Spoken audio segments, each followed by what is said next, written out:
अध्याय है कि संतों के क्या लक्षण है, साधु कैसा होना चाहिए, साधक कैसा होना चाहिए, संत कैसा होना चाहिए। संत को नहीं, महाराज ने कल फरमाया, इसमें गृहस्थी और वैरागी से कोई लेना देना नहीं है, वानप्रस्थ कोई लेना देना नहीं है, वो घर परिवार छोटे या गृहस्थी रहे उससे कोई लेना देना नहीं है। महाराज ने ये फरमाया, जो परमात्मा की भजन नहीं करते वो संसारी हैं, और जो गृहस्थी जीवन रह करके परमात्मा का भजन करते हैं ना, वो अच्छा साधक है, वो राम जी का भगत है, राम जी की शरण में है। न इसमें कोई जाति है, न कोई पाति है, न कोई धर्म है, न अपना है न पराया है, न ऊंचा है न नीचा है। महाराज फरमाते हैं ये अच्छे संतों के लक्षण हैं। कि महाराज ने बार बार ये फरमाया कि राम जी के उस ब्रह्म से आए और इधर सांसारिक जीवों में आकर के स्त्री पुरुष बन गए, लेकिन महाराज ने फरमाया जो राम जी की भक्ति नहीं करते वह संसारिक मोह माया में डूबे हुए हैं, और महाराज ने फरमाया जो राम जी की भक्ति करते हैं वो सब राम जी के आदमी हैं। ऐसा सुखराम जी महाराज ने एक अच्छे संत के, अच्छे साधु के लक्षण बताए। महाराज ने भी बताया, ऐसे फरमाते हैं, संगत में आना, बेशक संगत में सिमरण करे ना करे, कुछ ध्यान पल्ले पड़े ना पड़े, लेकिन महाराज फरमाते हैं उस संगत का प्रभाव जरूर पड़ता है। कई बार दीक्षान दिया, फूल की खेती के पास जाओ, फूल तोड़े या ना तोड़े, फूल की महक को वो मालिक भी नहीं रोक सकता। तो सत्संग में ये मिलता भी उसी को है जहाँ परमात्मा की सतगुरु महाराज की कृपा होती है। लेकिन महाराज ऐसे फरमाते हैं सतगुरु महाराज के बगैर ये संगत भी नहीं मिलता। संगत भी जब मिलता है जब राम जी की कृपा होती है। बेशक आज नहीं, कल नहीं, कल नहीं, महाराज ने ऐसा फरमाया अब एक दिन रंग जरूर चढ़ेगा, लेकिन भाव होना चाहिए। ऐसा सुखराम जी महाराज ने साधु के लक्षण में बताया, राजा विठल को बताया, संगत को बताया, कितनी बार बताया कि भाव और प्रेम होना चाहिए। एक दिन राम जी की कृपा हो जाएगी, बहुत सागर से बेड़ा पार हो जाएगा। आगे फरमाते महाराज, हीरो जाए बने जहाँ लीजिए, कहाँ जात सु कामा, जन सुख राम ले तुझियाड़ो, धरे नक्षक रामा। आज दुनिया में रहिए, समाचार सुनो तो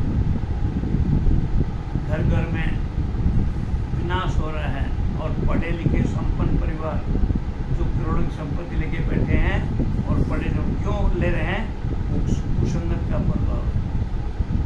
संगत जब अच्छी नहीं मिलेगी तो महाराज फरमाते हैं उधर प्रलय का प्रकोप हो जाता है। ये कुसंगति के प्रभाव हो रहे हैं, विनाश होना, मर जाना, आत्महत्या कर लेना, खुद मरना, दूसरे को मार देना, ये अच्छे संतों के लक्षण थोड़ी होते हैं। अच्छे लक्षण जब बढ़ेंगे जब अच्छी संगत में बैठेंगे। ये कुसंगत का प्रभाव, सारा कुसंगत का, जीव पढ़ा है, जीव अनपढ़ है, जीव गरीब है, जीव अमीर है। महाराज ने बार बार फरमाया संगत का प्रभाव जरूर आएगा। तो महाराज फरमाते हैं हीरो जाए बने जहाँ लीजिए, कहाँ जात सु कामा, जन सुख राम ले तुझियाड़ो, धरे नक्षक रामा। हीरा जहाँ पर भी मिलता है वहीं से ले लेना चाहिए। महाराज फरमाते हैं उसमें कोई जाति पाति नहीं होती। महाराज ने कल ही फरमाया जो संसारी लोग हैं, किराना की दुकान खोल रखी है, तो नाज, अनाज, गुड़, चीनी, शक्कर, घी, दूध, ये भी जाति देख के लेते हैं। महाराज फरमाते हैं ऐसे ही संसारी लोग हैं जो करनी कर्म की भक्ति में भी जाति पाति देखते हैं। लेकिन महाराज ने ये भी फरमाया जैसे हीरा बिकता है बाजार में, जेवर सोनारा के पास, चोरी वो अलग ही होते हैं हीरा के, तो उससे कोई जाति नहीं पूछता। वो हीरा बहुत महंगा होता है, हीरे को लेकर जाता है। तो महाराज फरमाते हैं कि कहीं भी हीरा मिलता है उसको ले लेना चाहिए, उसमें जाति पाति का क्या काम है। ऐसे ही सत शब्द निरंतर का ज्ञान जहाँ पर मिले उसे ले लेना चाहिए। अब नीच जाति के कोई काम कर रहा है तो हम नहीं लेते। नीच जाति के पैसे नहीं उठते। नीच जाति कसाईयों के, एक सत्संग में ऐसा बताया था, कसाई के बकरे के खून लगे हुए थे नोटों के ऊपर, और वो कसाई का लेन देन पैसा जगह जगह घूमता, कोई होता है क्या? तो ये देखना जाति पाति का है। क्यों? यही तो माया है, संसार की माया। अरे मूर्ख, तू परमात्मा का भजन लेने के लिए करनी कर्म का तमाशा देखता है, और तू उस मोह माया के चक्कर में उस पैसे के ऊपर, वो कसाई के घर से चला कितना छिटक छीट होता है, और वो पैसा इधर से उधर घूम रहा है, और वो परमात्मा के चरणों में लगता है।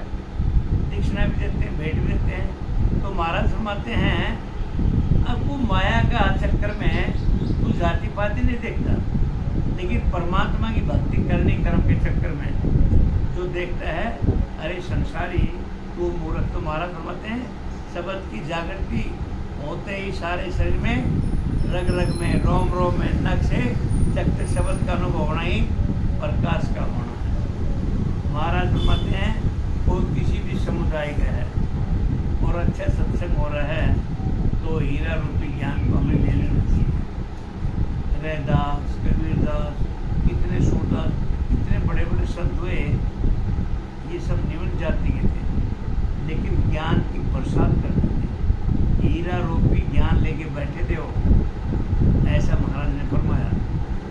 100 फर्क फेर है, ये तो कांची पकी रसोई, जन सुखराम विपर जहाँ जी में, बनत असल घर माही। ऐसे ऐसे ब्राह्मण हैं जिनका पानी पीने को भी इच्छा नहीं होती मेरे पेट, क्या उनको फिर ब्राह्मण कहते? और मैं बोलता हूँ सत्संग है, हमारे गांव में सत्संग होने लग रहे ब्राह्मणों के। हमारे ताऊ का लड़का मर गया था तो उनके सामने पीढ़ी कर दी। हरिजनों ने क्या कहा, ध्यान सुनने की बात है, मैं उधर ही बैठा था। बोला रे पंडित जी हो, आप ब्राह्मण कुल में जन्म लियो, तुम्हारी ये कर्म है क्या? हमारे कबीर पंथ में बोलते बीड़ी को हाथ में लगाते, आप पीने की बात करते हो। क्योंकि भजनों में, सत्संग में लोग धूम्रपान, दारू, शराब, पतन के क्या पढ़ते थे, लेकिन कबीर पंथ के बीड़ी को पीना बहुत दूर की बात है। आज मैंने उन हरिजनों ने, मैं तुमको संत बोलता हूँ, हरिजन तो क्या बोले, वो हरिजन परिवार से थे। और बोला पंडित जी आप ब्राह्मण होकर के धूम्रपान पीते, बड़ी शर्म की बात, उसको दूर ले जाओ। तो ये संगत का ही तो प्रभाव है। वो जाति से थोड़ी बड़ा होता है, बड़ा वो होता है जो परमात्मा का भजन करे। महाराज ने कई बार फरमाया, मानव जीवन लेकर के यदि परमात्मा का भजन नहीं करते वो पशु योनि के बराबर है। तो महाराज फरमाते हैं सत शब्द निरंतर का ज्ञान पक्की रसोई की तरह है, और करनियों को कर्मों का ज्ञान कच्ची रसोई की तरह। महाराज फरमाते हैं जहाँ राम जी का नाम है, जन सुखराम विपर जहाँ जी में बनत असल घरमाई। सुखराम जी महाराज ने फरमाया जहाँ सत शब्द राम जी की भक्ति हो रही है वो पक्की रसोई की तरह। पहले सुना है कोई ब्राह्मण जाते थे कहीं इधर उधर जाते में नीच में खाते थे तो खुद का राशन उनसे लेते थे कच्चा, और वो खुद बना के खाते थे। चलो ठीक हो, महिमा थी, लेकिन सुखराम जी महाराज ने फरमाया जहाँ सत शब्द निरंतर का ज्ञान होता है वो पक्की रसोई की तरह है, उसमें जाति पाति तरह। जो करनी कर्म का ज्ञान कच्ची रसोई की तरह है। अब कई जगह हैं मंदिरों में नीच जाति को जाना आज्ञा नहीं देते, और सरकार ने बोल रखा भाई इसमें कोई जाति पाति मंदिर में सब जा सकते हैं। तो ये है करनी कर्म। तो सुखराम जी महाराज फरमाते हैं जो करनी कर्म है वो कच्ची रसोई की तरह है। मैंने हरिजन के घर में भोजन कर लिया तो महाराज फरमाते हो कच्ची रसोई, और मैंने किसी ब्राह्मण घर में भोजन कर दिया वो पक्की रसोई है। लेकिन महाराज ऐसा नहीं फरमाते। महाराज ने फरमाया जहाँ ज्ञान राम जी का ज्ञान बरस रहा है वो किसी भी जाति का है, उधर जाति पाति नहीं है, वो पक्की रसोई की तरह है, वो ग्रहण कर लेना चाहिए। और जहाँ पर महाराज फरमाते हैं करनी कर्म है, मंदिर पूजा यज्ञ हवन जो भी है, तो महाराज फरमाते हैं एक कच्ची रसोई की तरह है। तो महाराज फरमाते हैं ब्राह्मण कच्ची रसोई तो ब्राह्मण के यहाँ छीन लेते हैं, चाहे वो असल उस घर में हो या एक जगह बनती। ऐसा महाराज ने फरमाया ब्राह्मण के भोजन कर लेता है, लेकिन वो महाराज फरमाते वो असल है वो उस घर में है या किस जगह बनते हैं। लेकिन महाराज फरमाते हैं ये सब करनी कर्म का सौदा है। लाडू पेड़ा सरस जलेबी दृष्टांत दे रखे महाराज ने। हाँ ये पक्की मानते हैं। लाडू पेड़ा सरस जलेबी विप्र जी में सब जावे, जन सुखराम भेद बिन नाही, जे सदगुरु रूप कहावे। महाराज फरमाते हैं ब्राह्मण लाडू पेड़ा जलेबी सब जीत जाते हैं। महाराज फरमाते हैं जो सत्स्वरूप नैनसर का ज्ञान देने वाले हैं उनकी जाति पाति देखने की जरूरत नहीं है। महाराज क्या फरमाया, जहाँ पर ब्राह्मण लाडू पेड़ा जलेबी कहीं भी समाधान बनता है उसको पक्की रसोई समझते हैं, तो उधर बोलते हैं ब्राह्मण खा लेते हैं। ऐसे महाराज समझते हैं सत्स्वरूप नैनसर का ज्ञान देने वाले उनकी जाति पाति देखने की जरूरत नहीं है, उनसे ज्ञान ग्रहण कर लेना चाहिए। अब हम सुनेंगे ये छोटी जाति का है, सत्संग नहीं, वो अज्ञान रूपी है, तो महाराज फरमाते हैं ऐसा नहीं है। वो किसी भी समुदाय का है, वो राम जी का भक्त है, वो हरिजन है, वो परमात्मा की शरण में है, सदगुरु की शरण में है, उसके कोई जाति पाति नहीं होता, उसका ज्ञान ग्रहण कर लेना चाहिए। आदि में गुरु परे सो सदगुरु, तहाँ कारण नहीं कोई, जन सुख राम दात सभी, कनक काट नहीं होई।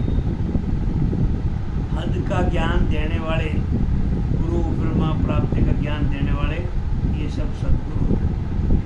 महाराज ने क्या फरमाया, जो हद का ज्ञान देते वो तो हैं गुरु, लेकिन ब्रह्म प्राप्ति का ज्ञान देने वाले हैं ऐसा सुखराम जी महाराज ने फरमाया। हद का मतलब जो पार ब्रह्म में लेके जाता है वो तो हद के गुरु हैं, और जो ब्रह्म का ज्ञान देते हैं वह है सदगुरु।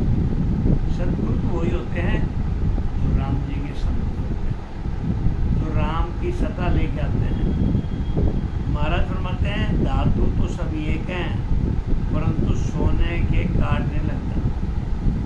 सदगुरु के ज्ञान से जन्म मरण मिट जाता है, गुरु को ज्ञान से नहीं मिटता। सुखराम जी महाराज ने सोने का दृष्टांत दिया। अब धातु तो एक ही है, लोहा है, पीतल है, तांबा है, चांदी है, सोना है, ये सब धातु हैं। लेकिन सोना एक ऐसी धातु है, महाराज फरमाते हैं उसको काटने लगता। लोहे को काट लग जाएगा, पित्तल को लग जाएगा, स्टील को लग जाएगा, लेकिन महाराज फरमाते हैं सोने को काटने लगता। तो महाराज फरमाते हैं सदगुरु के ज्ञान से जन्म मरण मिट जाता है, सोने की तरह है, इसको काट लगता तो गुरु के ज्ञान से नहीं मिटता, यही कारण है। और गुरु का ज्ञान ले लो तो महाराज फरमाते हैं उससे जन्म मरण नहीं मिटता। इस वाणी में कई कई जगह गुरु की महानता बताई है, सदगुरु जैसा परमात्मा का। कई कई गुरु एकंतु का गुरु बोलते हैं। ऐसा महाराज ने वाणी में जहाँ जहाँ जैसी साखी आई है उस गुरु को उधर छोड़ दिया। दूजा गुरु नीर सम कहावे, धर्म कर्म सब पाड़े, जन सुख राम अगन जो सदगुरु, अशुभ शुभ सब जाड़े। दूसरे गुरु पानी की तरह हैं, धर्म कर्म यानी शुभ कर्मियों को करने का ज्ञान देते हैं, जिससे फलों की प्राप्ति होती है। जैसे वृक्ष में पानी देने से फल मिलते हैं, महाराज फरमाते हैं सदगुरु का ज्ञान अग्नि के समान है, जिससे शुभ अशुभ कर्मों का अलग हो जाता है। महाराज ने जो फर्क बताया गुरु क्या होता है, सदगुरु क्या होता है, महाराज ने फरमाया गुरु है वो पानी की तरह होता है। पेड़ लगा दिया, पेड़ में पानी डाल दिया, फल फूल पेड़ आ गया। फिर आगे फरमाया उसमें पेड़ों में पानी देने से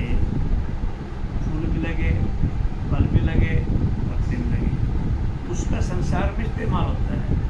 पेड़ में पानी डाला, गुरु की महिमा बताया। गुरु कैसा है कि फल फूल की तरह है, जल की तरह है।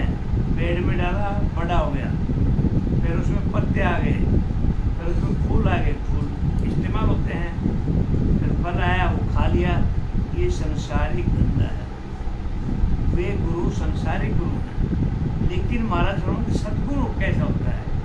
सदगुरु एक आग की चिंगारी की तरह। महाराज ने फरमाया सदगुरु अग्नि के समान कैसे है कि हजारों मन लाखों मन का ढेर है लकड़ी का, भूसे का, और उसमें आग की पतंगी डाल दो, मिनटों में एक मुट्ठी राख बन जाएगी या थोड़ी राख बन जाएगा।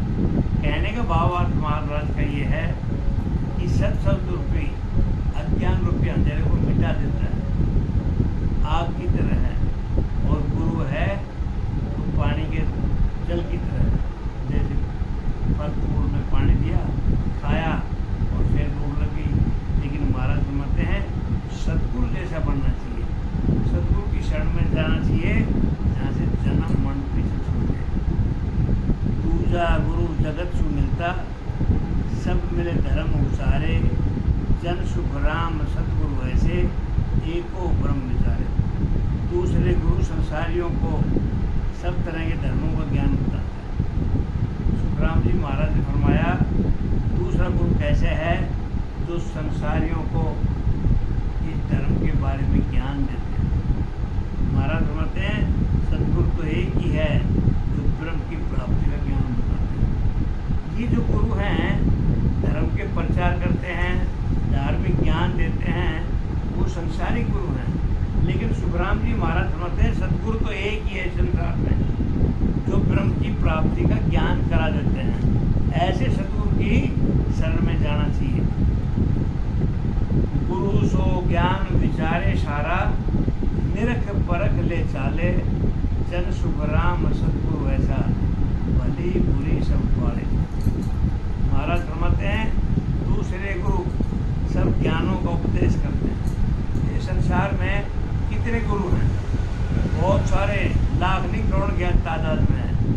वो महाराज फरमाते हैं सब ज्ञान का उपदेश देते हैं। महाराज ने खुद फरमाया खाली ज्ञान का उपदेश देने से अमर लोक का पट्टा नहीं मिलता। मेरे ज्ञान को सदगुरु विधि से भजन करोगे, ज्ञान को हृदय में धारण करोगे, तब जन्म मन से पीछा छूटेगा।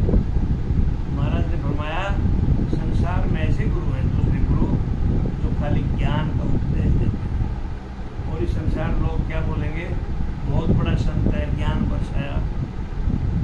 लेकिन उससे पूछा जाए संत ने क्या तो धारण कर रखा? क्या इतनी पब्लिक में बैठा है, सुनने वाला क्या उन्होंने धारण किया? अब वो ऐसे गुरु खुद संसार में माया में डूब गए और ऐसे सुनने वाले वो संसार में डूब गए। तो महाराज फरमाते हैं ये दूसरे गुरु हैं, ये खाली ज्ञान की बातें करते हैं, ज्ञान का उपदेश देते हैं, वो वर्णाश्रम का ध्यान रखते हैं। महाराज फरमाते हैं सदगुरु वर्णाश्रम का ध्यान नहीं रखते हुए सभी को ब्रह्म प्राप्ति को उपदेश देते हैं। और सदगुरु क्या फरमाते महाराज? सदगुरु हैं वो ऐसे होते हैं जो ब्रह्म की प्राप्ति करवा देते हैं, ऐसा ज्ञान देते हैं। ये संसारिक गुरु कैसे हैं? संसार का ज्ञान का उपदेश देते हैं। जो संसार में मिटता है और संसार में खबरता है, वो माया रूपी है सत्य सुखों में लगे रहते हैं।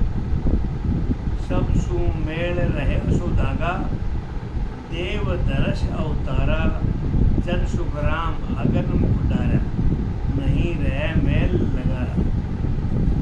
सब यानी देवताओं व अवतारों की भक्ति करने से जन्म मरण का नहीं मिटना ही दाता है।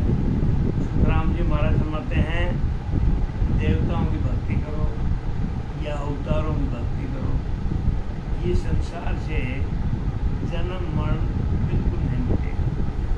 यही दाग है। यदि मानव शरीर लेकर के परमात्मा का भजन नहीं किया, कई इंसान अच्छे होते हैं और उसने बुरे कर्म कर दिए तो वो दागी बन जाता है। बोले इसके जीवन में दाग लग गया, कलंकित हो गया, दोषी हो गया।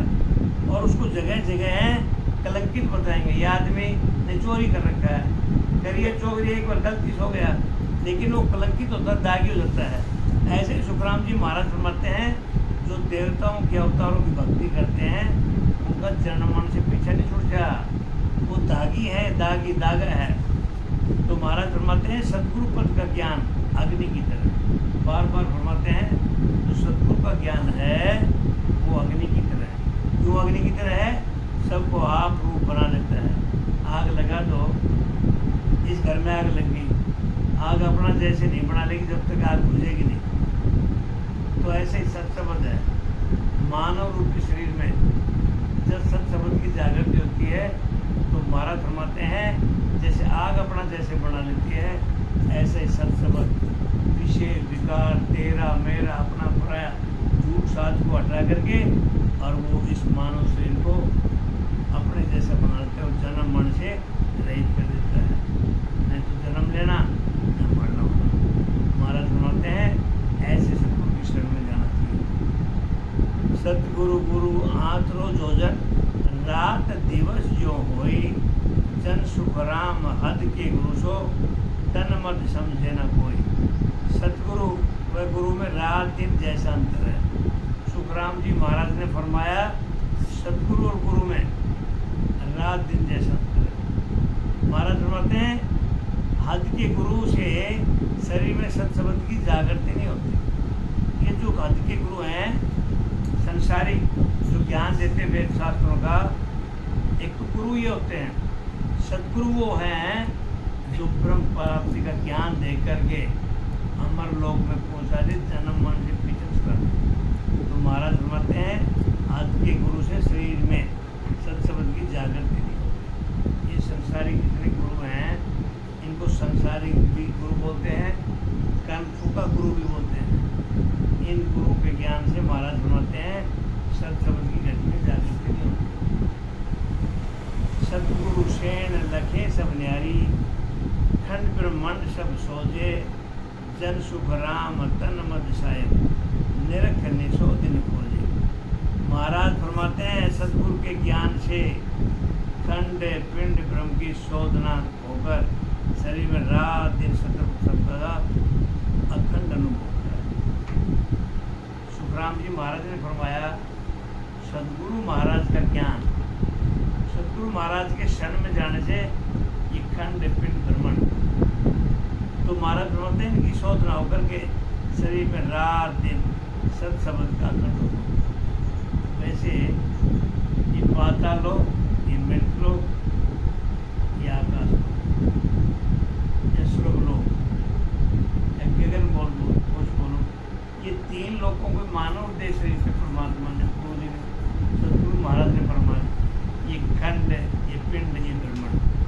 तो महाराज फरमाते हैं इस शरीर की वो सत्सबंध साधना करते हुए, इनका अनुभव करते हुए महाराज फरमाते हैं सत्सबंध का अखंड अनुभव। कब? जब सतगुरु की शरण में जाएंगे, जब की बात करें। यदि गुरु की शरण में गए तो बहु सागर से पार नहीं उतरना, वो हाथ में रहते संसारिक गुरु है। सातु गुरु बसंतियों न्यारा, सुन जो सकल संसारा, जन सुख राम वेद सब बापू, गुरु गुरु का न्यारा। सतगुरु से सात गुरु अलग है।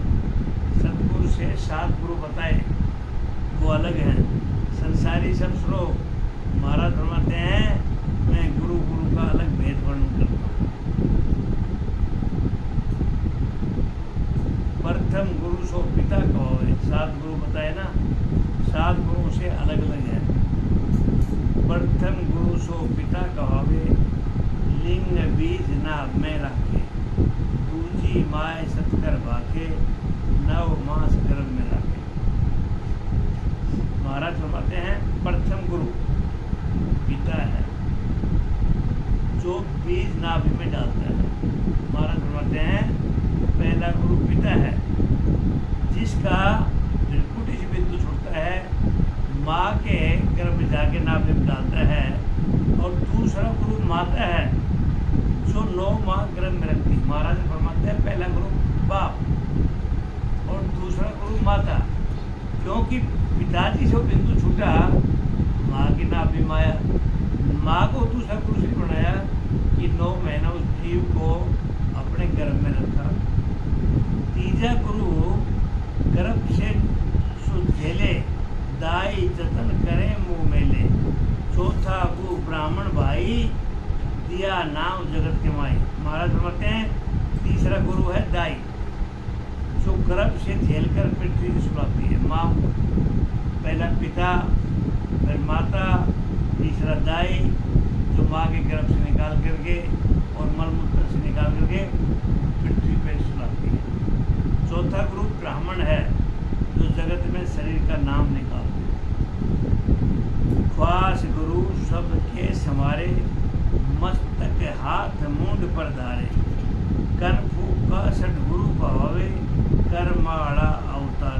महाराज फरमाते हैं पांचवा गुरु नाई है, जो मस्तक पर हाथ रख करके केश संवारता है, बाल मुंडन करता है। कान में मंत्र व हाथ में माला दे करके अवतारों को जाप करने वाला वो छठा गुरु कनफू का। सतगुरु ब्रह्म मिलावे माही, भव बांधन जुग ब्यासे नाही। निर्भय जाग जहाँपुर मेले, काल कर्म कुबत सब खेले। सतगुरु शब्द ब्रह्म की घट में जागृति करा करके 84 से छुटकारा, काल व कर्मों से कुबत धारा करके केवल पद आनंद पद की करा देते हैं।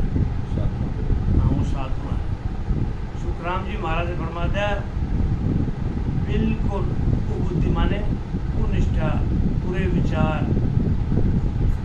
बुरी संगत, वो सदगुरु ब्रह्म की घट की जागृति करा करके 84 से 43,20,000 वर्षों में जो 84 लोग योनि हैं, कर्मों से कुबुद्धियों से अलग करके केवल पदानुपद की प्राप्ति कर देते हैं। वो है सदगुरु। रमता को गुरु भेद बताओ। एक जगह मैंने 16 गुरु पढ़े थे। गुरु मतलब किसी ने काम का सिखा दिया, वो गुरु है।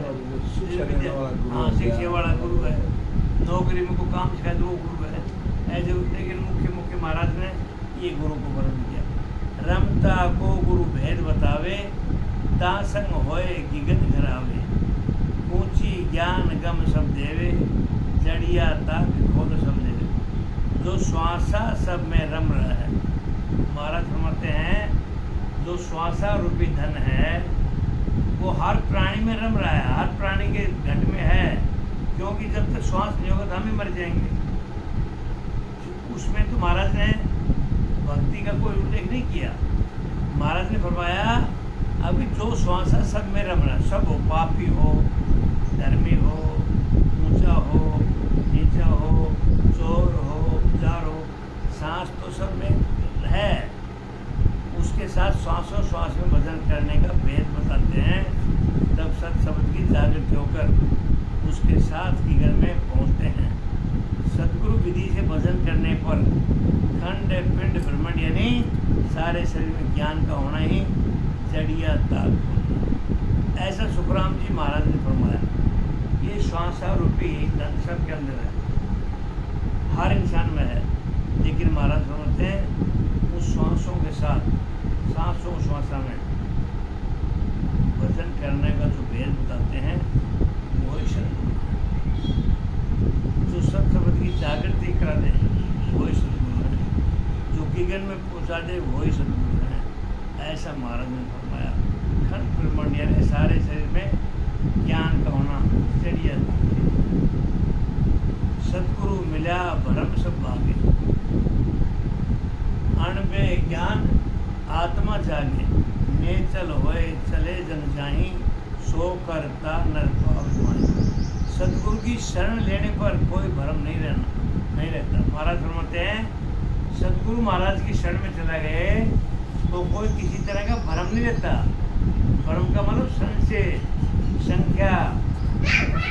महाराज फरमाते हैं सदगुरु की शरण लेने पर कोई भ्रम नहीं रहता। अणपे का ज्ञान होना ही आत्मा का जागना। महाराज फरमाते हैं अणपे ज्ञान, जो ज्ञान सत शब्द की घट में जागृति होती है वही आत्मा का जागना है। जब तक ये अणुवे ज्ञान घट में नहीं ग्रहण करते, जब तक आत्मा ग्रहण नहीं करते तो महाराज समझते हैं वो सोया हुआ है। तो महाराज राजा चंदू के समाधि में आया था, कौन जागता है कब सोता है।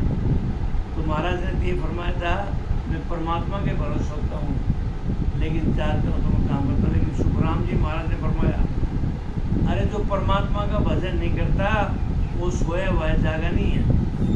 जागा उसी को कहते हैं जो परमात्मा का भजन करता है। तो महाराज बताते हैं अणुवे का ज्ञान ही आत्मा जागना है। जो विश्वास के साथ भजन करते हैं उनको घट में ही ईश्वर की प्राप्ति हो जाती है। काना सुने दिशु देखे, सो सब बात तन में पेखी, तीर्थ व्रत धाम सब देवा, घर स्थान तन में सेवा। कानों से सुनना, दृष्टि से देखना, तीर्थ व्रत सब देवता शरीर में ही देखते हैं। सतगुरु मिला इसी विध पावे, ओ तन खोज आदि घर जावे, जन सुख राम और गुरु सारा, फलदायक सबका विचारा। सतगुरु की शरण से ऐसी विधि मिलती है, इस शरीर को खोज कर परम पद की प्राप्ति होती है। महाराज ने फौरबार फरमाया, करनी कर्म से हटा करके जिन्हें ये अणुवे ज्ञान प्राप्त हो गया तो महाराज समझते हैं उसका व्रत पड़ुला तीर्थ दान सब कुछ इस शरीर में चमकता है, बाहर कहीं नहीं जाता। बाहर वो ही जाते हैं जो सांसारिक गुरुओं की शरण में रहते हैं, जो भ्रमित हैं। परम है वो परमात्मा। संतों ने ऐसा लिखा, आदमी दुखी क्यों रहता है? दुखी इसलिए रहता है, दुख नहीं है, इच्छाओं की कोई सीमा ही नहीं है। आज मेरे पास, महाराज ने वाणी में लिखा है, आज मेरे पास 50, कल 100, कल 200, 400। इच्छाओं की जब तक सीमा नहीं होगी ये दुखों का भंडार बढ़ता ही रहेगा। जिस दिन इच्छाओं पे काबू कर लिया अपने आप सुखों का भंडार हो जाएगा। तो महाराज सुनाते हैं इस शरीर को खोज कर परम पद की प्राप्ति हो जाती है। इस शरीर के अंदर है जो कुछ, बाहर कुछ नहीं है, इधर उधर भटकने की जरूरत नहीं है। तो महाराज फरमाते हैं वो सतगुरु की शरण में जाओ और अपने पे विश्वास करो और सतगुरु विधि से भजन करो। तो महाराज फरमाते हैं तीर्थ व्रत बड़ुला धाम देवता शरीर इस घट में अंदर जागृत होने। महाराज फरमाते हैं दूसरे सब गुरु करनी और कर्म कराकर फलों की प्राप्ति करा देते हैं। सतगुरु शरण मोक्ष पर पावे, आवागमन रोग सब जावे, गुरु सतगुरु अंतर वो भाई, जे समझा जहाँ धन कमाई। सतगुरु की शरण मिलने पर आवागमन का रोग मिटकर मोक्ष की प्राप्ति होती। महाराज फरमाते हैं जैसे सतगुरु की शरण चले गए, सबसे मोटी बीमारी महाराज ने फरमाया, इस वाणी में अपना अनुभव है, इस संसार में यदि मानव को दुख है तो सबसे बड़ा दुख है जन्म मरण, जन्म मरण, जन्म मरण। इससे भारी दुख इस दुनिया में कोई भी दुख नहीं है। बार बार मलमूत्र खाना, उस मलमूत्र में रहना। महाराज फरमाते हैं हजारों नहीं लाखों की तादाद में जीव नासिक जीव काटते हैं। तो महाराज फरमाते हैं ये आवागमन का जो रोग है वो मिट करके मोक्ष की प्राप्ति होती है। कब? जो गुरु सतगुरु में बहुत फर्क है, जिन्होंने इसको समझा है वही धन्य है। जो सतगुरु की शरण में जाता है उसको जन्म मरण का, बीमारी का कांटा निकल जाता है। तो सुखराम जी महाराज ने फरमाया गुरु और सतगुरु में बहुत फर्क है। जिन्होंने इसको समझा है वही धन्य है। गुरु तो सांसारिक धंधों में लगा रखे हैं, सांसारिक दुख हैं, कर्मों के गुरु हैं, उन्हें जन्म में नहीं मिटता। महाराज फरमाते हैं वो सांसारिक फलों का ज्ञान देते हैं और सांसारिक फल मिला भी देते हैं, लेकिन परमात्मा का भजन करने से अमर लोक की प्राप्ति होती है और सांसारिक गुरुओं से करने से तो सुख दुख जन्म मरण लगा रहता है। गुरु तो सकल जहान के कोई, सतगुरु शरण दुर्लभ शिव जोई, दूजा गुरु जन्म लग लारे, लख 84 नहीं निवारे। गुरु तो सारे जगत के होते हैं, शिष्य को सतगुरु की शरण मिलना बड़ा मुश्किल है। महाराज फरमाते हैं इस संसार में गुरु तो बहुत सारे हैं, गुरु को अनगिनत हैं, गुरु बहुत सारे महाराज होते हैं, गुरु तो सारे जगत के होते हैं, लेकिन शिष्य को सदगुरु की शरण मिलना बड़ा मुश्किल है। गुरु बहुत हैं लेकिन महाराज होते हैं, शिष्य को सदगुरु मिलना बड़ा मुश्किल है। और जब तक सदगुरु नहीं मिलेगा इस जन्म मरण का पीछा नहीं छोड़ेगा। दूसरे गुरु शरीर के साथ जीवन पर्यंत रहते हैं, उनसे जन्म मरण नहीं मिलता। ऐसा सुखराम जी महाराज ने फरमाया। तो सांसारिक